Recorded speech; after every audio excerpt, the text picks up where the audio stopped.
इस पूरे प्रकरण को कैसे देखें? शाह की माफ के तौर पर या लोटस को फेल करने के तौर पर? Forget and forgive, forget and forgive. आप पर भूलो और माफ करो और आगे बढ़ो। देश के हित में, प्रदेश के हित में, प्रदेशवासियों के हित में और डेमोक्रेसी के हित के अंदर। डेमोक्रेसी खतरे में है। ये लड़ाई डेमोक्रेसी को बचाने की है। उसमें जो हमारे विधायकों ने इतना साथ दिया, 100 से अधिक विधायक एक साथ रहना इतने लंबे समय तक, अपना आप में बहुत बड़ी बात है, जो हिंदुस्तान के इतिहास में कभी नहीं हुआ होगा।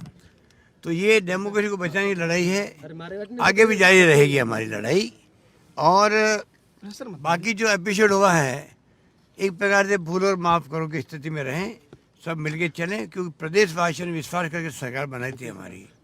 हमारी सबकी जिम्मेदारी बनती है उस विश्वास को बनाए रखें हम लोग, और प्रदेश की सेवा करें, सुशासन दें और कोरोना का मुकाबला करें सब मिल करके।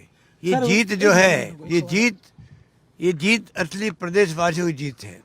पूरे प्रदेशवासियों ने जो हमारे एमएलए की हौसला अफजाई करी टेलीफोन कर करके, आप निश्चिंत रहो, महीना 2 महीने लग जाए, परवाह मत करो। जीत सरकार की होनी चाहिए, सरकार स्टेबल होनी चाहिए, उसके बाद में आप आओ हमारे घरों पे। तो ये जो जज्बा था पूरे प्रदेशवासियों की, उसकी जीत है ये। मैं उनको बधाई देता हूँ, धन्यवाद देता हूँ प्रदेशवासियों को, और विश्वास दिलाता हूँ कि जीत हमारी सुनिश्चित है। आने वाले वक्त में और दुगने जोर से सब काम करेंगे, आपकी सेवा करेंगे। सर, आप जनता से कहते रहे मैं थासू दूर को नहीं, अब विधायकों को ये कहना पड़ा, अपने विधायकों को। मैं थासू दूर नहीं, पहले भी कहा था, आज भी कह रहा हूँ। और विधायकों के आपस के अंदर संबंध अच्छे बने हैं, एक महीना साथ रहते हैं, तो आप सोच सकते हो कि कितने अंतरंग संबंध बने होंगे। सब मिलके एकजुट होकर संकल्प किया है, हमें जाकर प्रदेशवासियों की सेवा करनी है, जो हमारा परम धर्म बनता है। विधायकों की नाराजगी को हमने दूर करने का प्रयास किया है। उनकी नाराजगी होना स्वाभाविक है। जिस रूप में ये एपिसोड हुआ, उनको 1 महीना रहना पड़ा, उससे नाराजगी होना स्वाभाविक था। उनको मैंने समझाया है कि देश और प्रदेशवासियों के और लोकतंत्र को बचाने के लिए कई बार हमें सहन भी करना पड़ता है। हम सब आपस में मिलकर काम करेंगे। जो हमारे साथी चले गए थे वो भी वापस आ गए हैं। मुझे उम्मीद है कि सब गिले शिकवे दूर करके सब मिलके प्रदेश की सेवा करने का संकल्प हम पूरा करेंगे। सर, आपका पत्र बहुत चर्चा में रहा, जो पत्र विधायकों को लिखा आपने, चर्चा में रहा। विधायकों को जो पत्र लिखा, वो पत्र मैंने पक्ष को, विपक्ष को, सबको लिखा था, और मैं ये दावे के साथ कह सकता हूँ उस पत्र का बड़ा इम्पैक्ट पड़ा। उसी कारण से बीजेपी के जो 3 प्लेन किए हायर उन्होंने एयरक्राफ्ट गुजरात भेजने के लिए, मुश्किल से एक जा पाया, वो पूरा नहीं भरा हुआ था।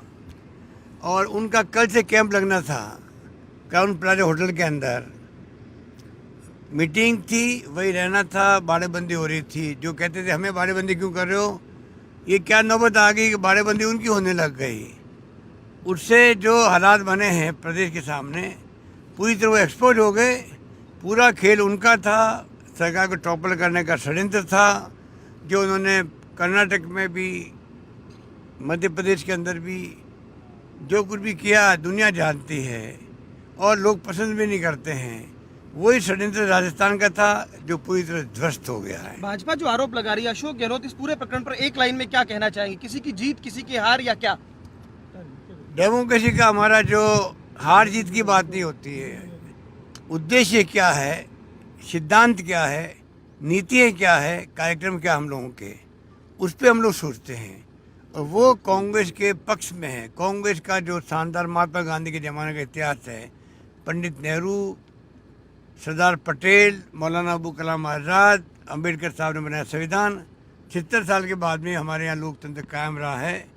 और अब भी मैं कहना चाहूँगा, इस देश के अंदर लोकतंत्र आने वाले सदियों तक कायम रहे, ये हमारा सपना रहेगा ज़िंदगी का। उसको बचाने के लिए हम सब एकजुट रहेंगे, और आप देखेंगे कि पूरा देश एकजुट रहेगा।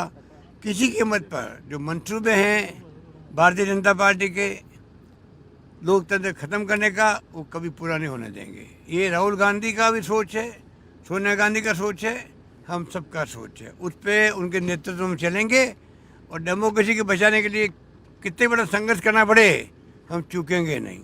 और सत्य की जीत होती है, सत्यमेव जयते, सत्यमेव जयते, एक बात- सत्यमेव सचिन जयते। पायलट